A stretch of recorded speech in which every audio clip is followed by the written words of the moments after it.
Hello sa inyong lahat. Kamusta po kayo? Sowing and reaping investment in eternity. Pagtatanim at pag-ani. Pamumuhunan para sa walang hanggan. Pagbasa sa kasulatan, Galatians chapter 6 verse 7 to 9. Huwag kayong magpadaya sa ang Diyos ay hindi maaring lukuhin. Kung ano ang itinanim ng tao, iyon din ang kanyang aanihin. At ang nagtatanim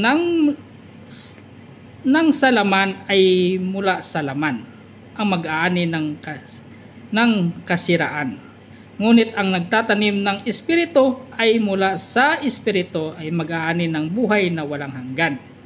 Kaya huwag tayong mapagod sa paggawa ng mabuti sapagkat pagdating ng takdang panahon tayo ay aani kung ano tayo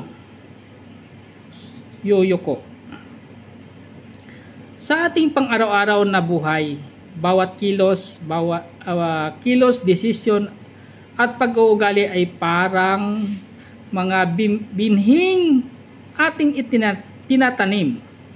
Ang prinsipyo ng sowing ay reaping ay isang spiritual na batas na hindi natin maaring baliwalain. Kung ano ang ating itinanim, iyon din ang ating aanihin. Sa Galatians chapter 6 verse 7 to 9, pinapalahanan tayo ng Apostol Pablo na maging maingat sa ating mga pinipili at ginagawa sapagkat may kaukulang bunga ang bawat isa. Ang Diyos ay hindi maaring lukuhin. Siya ay makatarungan at tapat sa kanyang mga pangako.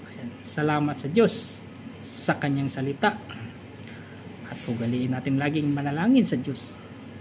Sapagkat ang Diyos ay katwiran sa lahat ng bagay. At siya ay may pangako sa bawat isa sa atin. Magtiwala lagi tayo sa Kanya. At idalangin ang ating mga suliranin. Ayan. Shout out pala sa ating mga viewers and followers ngayon. Ayan, nakatutok sa atin. Shout out sa inyong lahat. Naway pag-ingatan kayo ng buong may kapal. Iligtas sa anumang kapahamakan. At siyang laging gagabay sa inyo. Magtiwala lang lagi tayo sa Kanya. Yan ang ating sandata sa ating spiritual na buhay para hindi tayo mapalayo. Ingat! Thank you for watching. God bless us all.